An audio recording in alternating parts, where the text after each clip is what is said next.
Hey everyone, welcome back to my daily breakdown of California versus Larry Millete in the heartbreaking case of Maya Millete.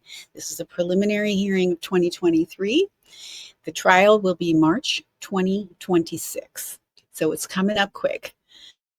By way of reminder, this is a local case for me, so I'm super interested in it. Hope to attend the trial, at least some of the trial in person, if I possibly can. And there's episodes who drop every day, almost every day. So if you're confused about where we are in the timeline, just check out the playlist. They're all in order from where we start to up till today. So that's capital M hyphen, capital P, lowercase LAY, LIST. So with that, let's get started on today's episode. And we're still on day 3. And this is the direct testimony of JR, who is Maya Milliete's youngest brother, the youngest in the family. So let's get rolling.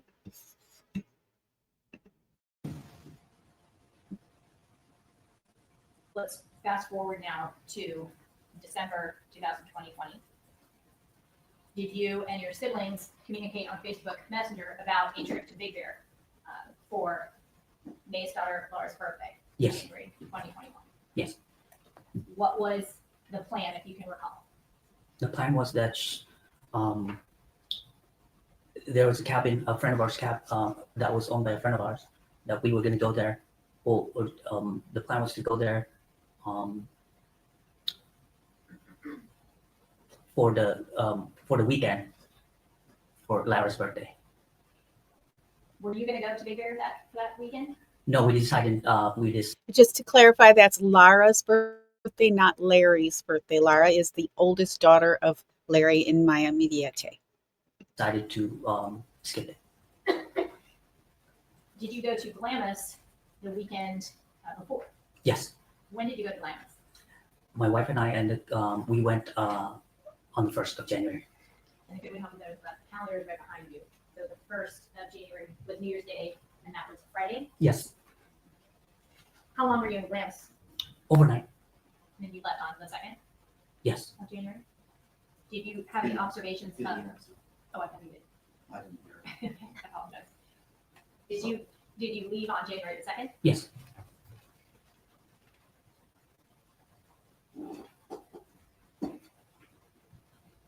Did you have an opportunity while you were in Glamis to observe the relationship between your sister and the defendant? Not so much. Did you see them interact at all? No. Did it seem like they were, did you just not happen to see them in the same place at the same time, or did it appear that they were avoiding each other? I just happened to not see them in the same place at the same time. Did you make any observations of the defendant that weekend that you recall being unusual? There were some, yes. What was that? Going for a ride on the Jeep in the dunes. Did you see this? Yes. What did you see about it that was unusual to you? Well, it's he seemed to be enjoying it, and he wasn't. It almost seemed like he didn't care what would happen to the Jeep, of how and because of how he was driving it. What do you mean by that? He's good. He tends to keep his things in a condition like it was always new. So for him to be out joyriding in the Jeep in the desert and hitting the humps and the bumps, and it was unusual. So slightly uncharacteristic of how he had been in the past when he had been in the desert? Yes. With the types of equipment that you would use? Yes. So you might recall in previous episodes where Mary Chris, Maya's oldest sister, also testified about Larry taking out Maya's brand new Jeep that she was so in love with, her pride and joy. She only had it for a short time before she went missing. And it sounded like Larry not only dominated the use of the Jeep when he didn't normally do off-roading, but he also, from JR's account here, was rather abusive with it, which had to be super galling if you can imagine saving up and wanting a vehicle your whole life and getting your what she called her dream vehicle, and then having someone just go out and go flying over bumps and possibly ruining parts of the Jeep. I've been out there. I know what that's like. And I've actually been with someone who had a vehicle who didn't intentionally drive like that, but who did, and bottomed out the car and the vehicle. And I mean, you could do a lot of really bad damage. And so it's just really kind of sickening that he would do something like that. It bothers me just hearing about it. It's just, I'm not sure how you feel about it, but this is very bothersome. And now they're both testifying about it. And again, the family spent lots of holidays together and Christmas, then New Year's Day, and then they were the following week planning to go to Big Bear, which is Lara's birthday, which of course we've heard lots about in the previous testimony in the previous episodes. So it's just another example of another family get together, and there's corroborating testimony. Over the course of that weekend, did you see your sister interact with the kids? Or Yes. The 24 hours that you were there? And had you had an opportunity to observe your sister around her children that previous year? All Yes. of 2020? Mhm. That Yes, it? yes, sorry. And we've heard about several trips that the family had taken. What can you tell us about your sister and her interaction with her kids? She's always very involved with the kids. What kind of relationship did she have with her kids? The normal mother would have. Did you see her being affectionate Yes. with her kids? Did you see her kids being affectionate with her? Yes. Did she, for example, with Lamis, appear to enjoy doing activities with her kids? Yes. What do you mean by that? Well, they went for, I seen them take off and went for a ride after when she was able to drive her Jeep, and they went to the store. They took a drive to the store with her children, with the girls. So do you recall who was in the Jeep? I remember her, her daughters, Melanie and Lara, and also my daughter, Micah.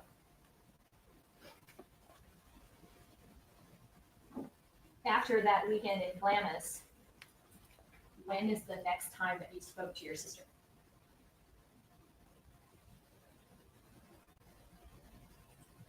I don't remember. Did you speak to your sister again after that trip? No. Do you recall if you had any, was there still kind of ongoing messaging on Facebook Messenger between your siblings about the next weekend's trip to Big Bear? I don't recall. Because you weren't going, do you think you maybe just sort of, it was just a conversation in the background? Yes. But person to person, you didn't speak to your sister again after that trip to Glamis? No. Did you have any phone calls with your sister that week prior to January 7th? No. Did you talk to your sister on January 7th? No. Did you talk to your sister on January 8th? No. Have you talked to your sister or heard from her since you saw her in Glamis? No. January 8th, did you receive a call that day from your brother? Yes. And that, which brother is that? JP. As a result of getting that call from your brother, did you do something? Yes. What did you do? I went to their house that evening, Whose house? Maya's and Larry's house. Why did you go there? We were worried.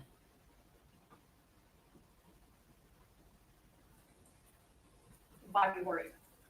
Because we haven't heard from her, and she hasn't. There was no activity on her messenger, and she wasn't replying back. What time did you get to the house? I don't know exactly what time. Did you go alone or did Dennis go with you? I went alone. Was it dark? Yes. What happened when you got there? I walked to the door of their house. I rang the doorbell, and their door has a little window that you can see inside. And then I saw Melanie, her daughter, walk down the stairs to answer the door. What happened next? I saw that she looked back, and I could hear her. She said, "It's Uncle JR." Were you still outside? Yes. What happened next? And at that point, she opened the door And then I walked in, and then I asked her, "Where's your mom?" And then she said, "She's been locked in her room for 11 hours now, and she hasn't fed us." As a result of hearing that, what did you do next? I don't remember exactly what I did next. Was there anyone else in the house? Yes, Who else was there? Larry was there, Where did you first see Larry? upstairs. Did you go upstairs? What do you mean when you say you saw him upstairs? He was standing upstairs.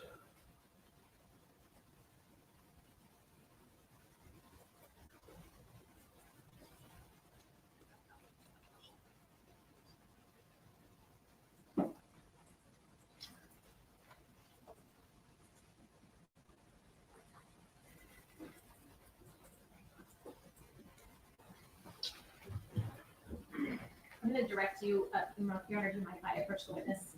You may. No, I'm not going to sustain, unless I hear objections, I'm not going to exclude statements.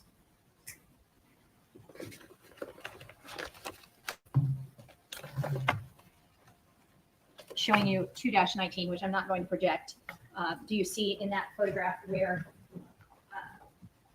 does that help you explain where you saw your brother-in-law when you came into the house? Yes, Where was he? Here, may I just get to the exhibit 219? 219. 219.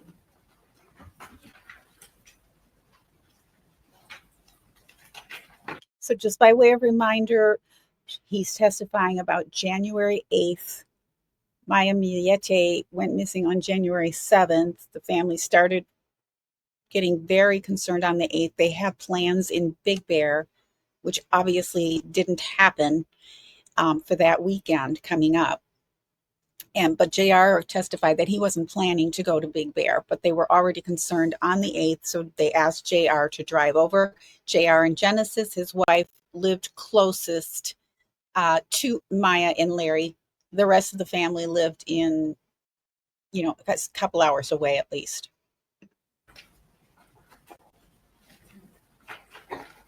Like the photographs on that 219 hours.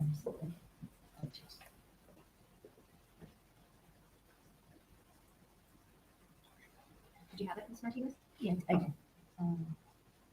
I still object based on foundation and relevancy.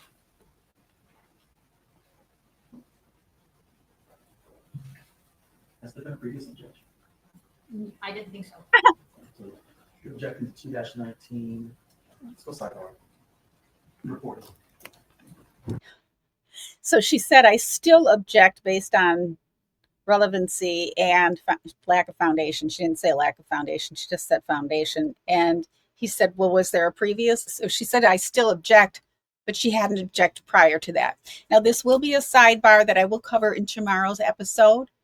I've been reading the sidebars that were later released after the hearing. Thanks again to CBS 8, who you can see was also streaming this. In the rest of the episodes, I think most of the rest of my episodes will be from CBS 8 directly. So hopefully it'll go smoothly. In any case, I'm just going to skip ahead here until the sidebar is over. And it is interesting that the daughter told her uncle JR here that Maya was locked in her room for 11 hours and hasn't fed them. Now, Larry was home, so he could have fed them. So what was that about? Was he trying to turn his children against Maya as well? What was going on there? So, or was he busy?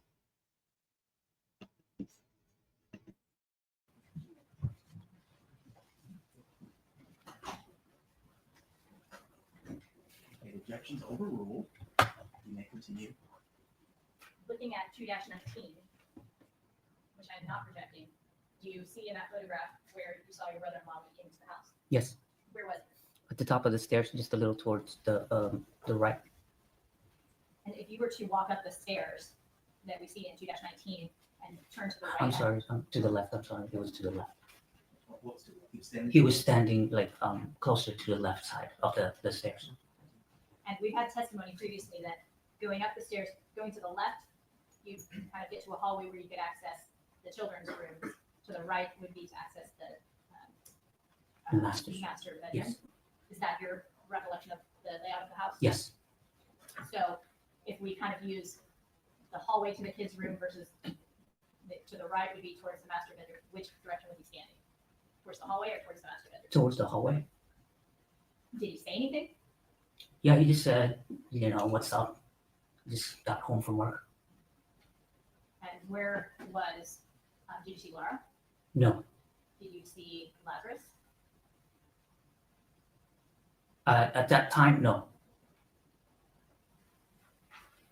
Did it look like the defendant was dressed for work? No. How was he dressed?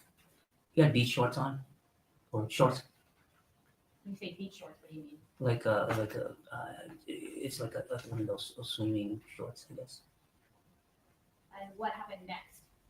He mentioned that he was giving the kids a bath, and The kids? yes, All of the kids? I'm not sure. What happened next?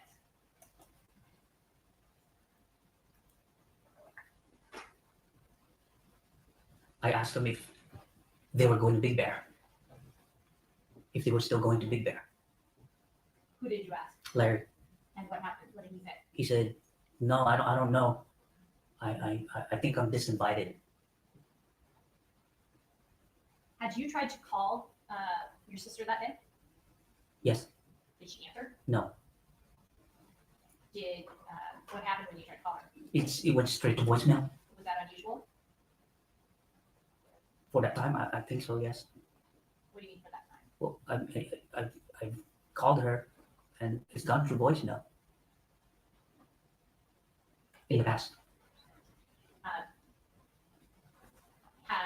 Was it one of those situations where it rang and then it went to voicemail, or it went straight to voicemail? It went straight to voicemail. And was that usual for it to go straight to voicemail?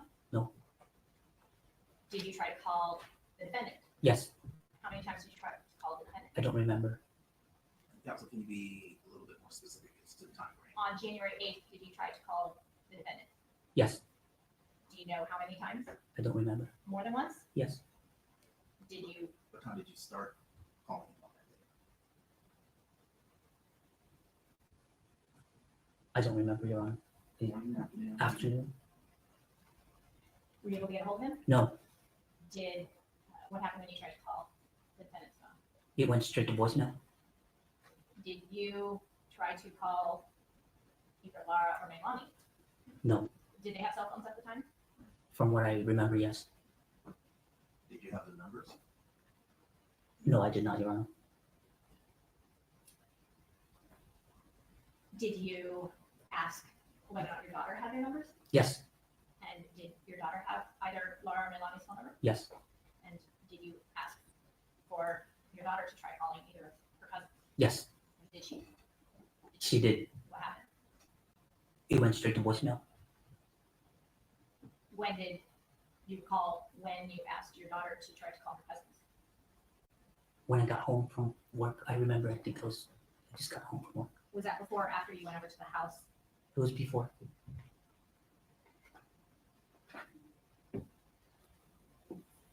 Did you tell your brother-in-law that you had been trying to reach him? Yes, What did he say? he said my phone's been dead all day. And he walked into the kitchen to grab his phone towards the kitchen. I'm not sure if he went to the kitchen to grab it, but So you had said that he was at the top of the stairs. At some point, did he come down the stairs? yes, How soon after you got there did he come down the stairs?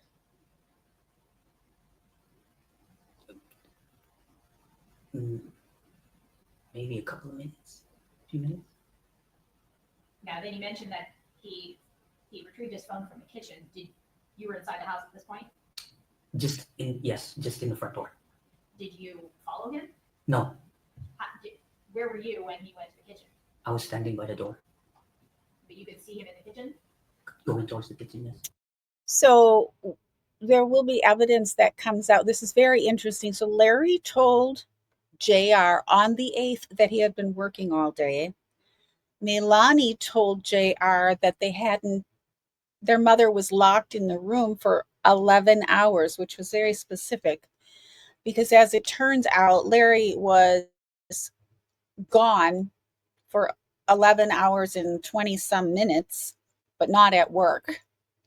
And it is believed that is when he took Maya's body from the home and did whatever he did with it. Again, she is still missing. But it's interesting to hear this account, and that the children already had something, some kind of story instilled in them. It's my understanding that the two daughters were with Larry's parents, their grandparents, but that Larry took their youngest boy, their youngest child, who was, I think, 4 or 5 at the time, with him for that 11 hours to the beach. So there's a lot of weird stories here. And this again is January 8th, 2021. And did you see him actually pick up the phone? No. Did you ask, well, what did you do next then once he got his phone?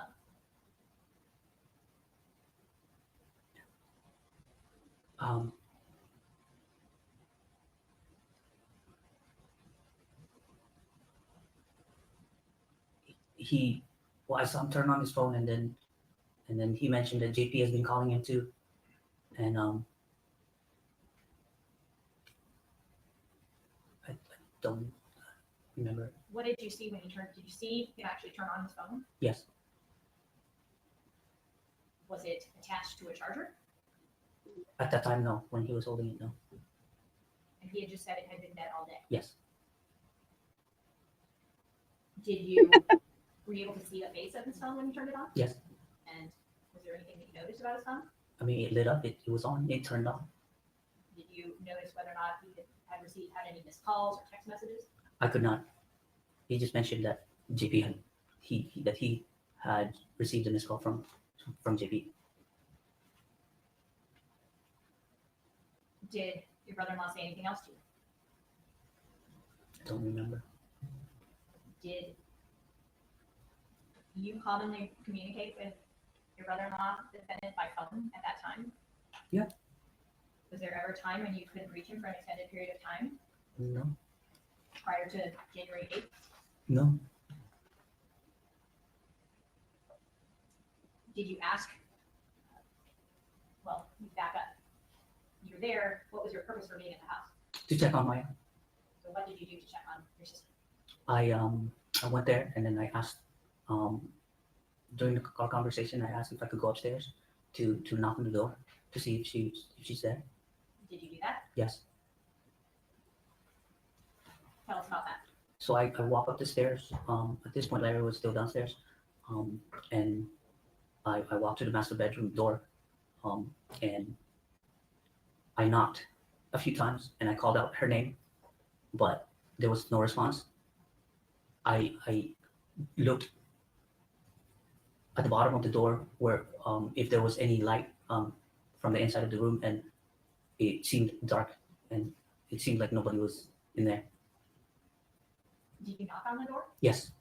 Did you say anything? I said Maya. Every time I would knock, I called out her name. Did you receive any answer? No. Any response? No. Did you hear anything from inside the bedroom? No.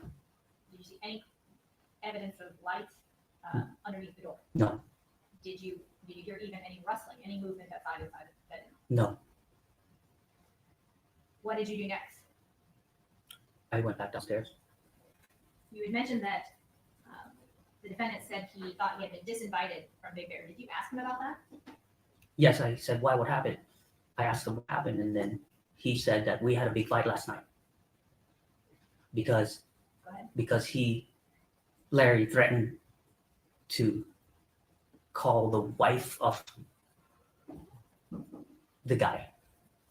What guy? Supposedly the guy that she was having an affair with. Did he say anything else about what the fight was about? No.